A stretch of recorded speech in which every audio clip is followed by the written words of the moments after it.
paz do Senhor, povo de Deus. Estamos aqui para mais um vídeo do nosso canal. Hoje para aprendermos com a história de Davi, o homem segundo o coração de Deus. Então, você que está começando aí assistindo esse vídeo, começa aí dando um like. Você que não está inscrito no canal, se inscreve, ativa o sininho para receber todas as notificações deste canal, para que você seja edificado pelo poder da palavra de Deus. Então hoje vamos aprender 2 Samuel, no capítulo 11, no versículo 1. Você que estiver com a Bíblia aí, por favor, abra a sua Bíblia. Você que não tiver uma Bíblia, preste atenção no vídeo, para que você seja edificado pela graça e o poder da palavra do Senhor. Então vamos aprender hoje com os erros de Davi. Aprender com os erros é necessário para que venhamos corrigir os nossos erros e não venhamos errar mais. Amém? Então, no capítulo de número 11, 2 Samuel, está escrito assim: E aconteceu que, tendo decorrido um ano no tempo em que os reis saem para a guerra, enviou Davi a Joabe e a seus servos com ele e a todo Israel, para que destruíssem os filhos de Amon e cercassem Rabá. Porém Davi ficou em Jerusalém. Então aqui é uma história muito interessante, porque vai nos ensinar a estar sempre onde Deus quer que nós estejamos. Então a gente vai ver na Bíblia que Davi foi um homem segundo o coração de Deus. O que quer dizer um homem segundo o coração de Deus? Quer nos dizer que Davi estava sempre fazendo a vontade de Deus e buscando agradar a Deus acima de todas as coisas. Nós vamos ver que Davi foi um rei que sempre buscou agradar a Deus e cumprir sempre os princípios da palavra do Senhor. Davi honrava seus irmãos, Davi honrava seus pais, Davi honrava os seus familiares, Davi honrava sua família. A gente vai ver que Davi era muito jovem quando foi colocado para pastorear as ovelhas de seu pai, por trás das malhadas. Os seus irmãos buscavam sempre se embelezar, buscavam sempre estar em boa forma, mas Davi se preocupava em cuidar dos negócios de seu pai. Foi isso que Jesus falou para Maria quando foi buscá-lo no templo e viu ensinando. Ele disse que convinha cuidar dos negócios de seu pai. Então Davi se preocupava em fazer a obra do seu pai, cuidar das suas ovelhas. Mas talvez os seus irmãos não lembrassem de Davi lá no cercado cuidando das ovelhas. Mas lá no cercado, Davi venceu um urso, estando na presença de Deus. Cuidando das ovelhas, Davi também matou um leão, estando na presença de Deus. Cuidando das ovelhas de seu pai, Davi foi escolhido por Deus a ser ungido como rei de Israel. Davi estava na presença de Deus. Davi estava no centro da vontade de Deus.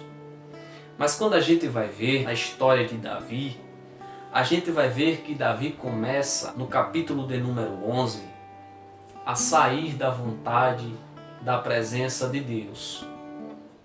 Mas Davi, estando na presença e no centro da vontade de Deus, Davi também venceu vários exércitos poderosos com muita facilidade e com muita dignidade na presença do Senhor. Mas a gente vai ver que no capítulo 11 começa dizendo que, tendo decorrido um ano, no tempo em que os reis saem para a guerra, nos mostra e nos leva a estudar o contexto histórico.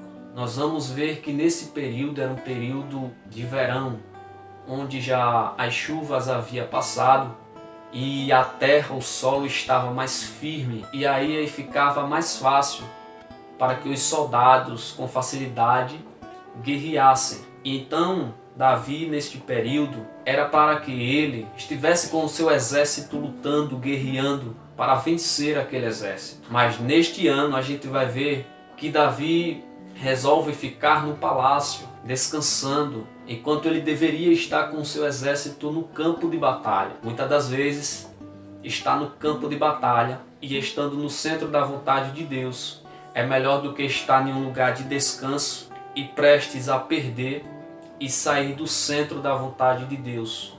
Nem todos os lugares que você acha que é bom para a sua vida, que você acha que é bom para a sua saúde, vai ser o centro da vontade de Deus na sua vida. Pense bem, ore para que você não venha perder e nem sair do centro da vontade de Deus. Enquanto o exército de Davi lutava e guerreava, Davi descansava no seu palácio. Perceba que na hora da tarde, Davi resolve passear no terraço da sua casa. Talvez do terraço da sua casa ele visse o seu exército lutando e vencendo mais um exército naquele período. Mas quando Davi sobe para o terraço, a gente vai ver que Davi sobe pensando que está em cima, ia fazer bem para a sua vida, ia fazer bem para o seu reinado. Mas quando Davi está subindo, sem estar no centro da vontade de Deus, ele não sabia que estava descendo. E muitas das vezes, quando estamos no centro da vontade de Deus, quando nós pensamos que estamos descendo, é aí que estamos subindo na nossa vida. Mas Davi não sabia que não estava mais no centro da vontade de Deus, porque ele não sabia que quem sobe sem Deus, ele não vai permanecer em cima sem Deus. Mas quem desce com Deus, ele vai subir com o mesmo Deus em que ele desceu para buscar. Então, a gente vai ver que naquele momento que Davi está no terraço da sua casa, ele olha e vê uma mulher muito formosa, uma mulher que na Bíblia vai dizer que era uma mulher muito linda, uma mulher formosa, de boa aparência. Então, Davi foca o seu olhar naquela mulher. Então a Bíblia vai nos dizer no versículo de número 2 que era uma mulher muito formosa, uma mulher bonita, sua aparência bela. E Davi começa a focar o olhar naquela mulher, onde a gente vai ver que Davi deveria se retirar do seu terraço, mas ele resolve alimentar a sua lascívia, ele resolve projetar ter aquela mulher. E aí começa um desastre na vida de Davi como servo de Deus. Davi olha para aquela mulher com um olhar cobiçoso. Isso é perigoso. Isso é mau aos olhos do Senhor. Versículo 3 vai dizer que Davi enviou um mensageiro para perguntar quem ela era. No versículo de número 4, a Bíblia vai nos dizer que Davi manda mensagem novamente para que trouxessem aquela mulher para ele. E quando trouxeram aquela mulher para Davi, ele deitou com ela e praticou o ato do adultério. Mais uma vez, o que é mau aos olhos do Senhor. Então Davi começa a sair do centro da vontade de Deus. E mais uma vez eu digo para vocês, não queira sair do centro da vontade de Deus, porque estar no centro da vontade de Deus é a melhor coisa para a nossa vida. No centro da vontade de Deus, você vai estar sempre tendo o melhor de Deus na sua vida. Davi, pela manhã, escreveu uma carta a Joabe e mandou-lhe por mão de Urias. E escreveu na carta dizendo: ponde Urias na frente da maior força da peleja e retirai-vos de detrás dele, para que seja ferido e morra. Um homem que era leal a Davi, que não quis ficar em casa com a sua família no seu dia de descanso. Antes quis ficar no palácio com Davi para defendê-lo. Davi agora manda colocá-lo na linha de frente para que morresse. Aí outra coisa, um homem que era fiel a Davi, Davi agora manda matá-lo. Outro pecado que cheira mal às narinas de Deus. No versículo de número 26, a gente vai ver que a mulher de Urias, quando recebe a notícia de que ele era morto, lamentou ao seu senhor Davi e, passado o luto, enviou Davi outro mensageiro e a recolheu em sua casa e lhe foi por mulher. E ela lhe deu um filho, porém essa coisa que Davi fez pareceu mal aos olhos de Deus. Mas no capítulo de número 12, Deus manda um profeta a Davi, o profeta Natã, e começa assim o capítulo de número 12. E o Senhor enviou Natã a Davi. Davi mandou vários mensageiros para que alimentasse o seu pecado, para que fossem cúmplices do seu pecado. Mas no capítulo 12, Deus manda um mensageiro a Davi. E quando esse mensageiro chega a Davi, ele começa a dizer: havia numa cidade 2 homens, um rico e outro pobre. E o rico tinha muitíssimas ovelhas e vacas, mas o pobre não tinha coisa nenhuma, senão uma pequena cordeira que comprara e criara. E ela havia crescido com ele e com seus filhos igualmente. Do seu bocado comia e do seu copo bebia, e dormia em seu regaço e a tinha como filha. E vindo um viajante ao homem rico, deixou este de tomar das suas ovelhas e das suas vacas para guisar para o viajante que viera a ele. E tomou a cordeira do homem pobre e a preparou para o homem que viera a ele. Então o furor de Davi se acendeu em grande maneira contra aquele homem. E disse a Natã: vive o Senhor, que digno de morte é o homem que fez isto. E pela cordeira tornará a dar o quadruplicado, porque fez tal coisa e porque não se compadeceu. Então disse Natã a Davi: tu és este homem, assim diz o Senhor, Deus de Israel. Então a gente vai ver que Davi era um homem muito rico, era um homem que tinha várias mulheres. Então a gente vai ver que Davi alimenta a sua lascívia por meio de mensagens. A gente vai ver que Davi começa a sair da vontade, do centro da vontade de Deus.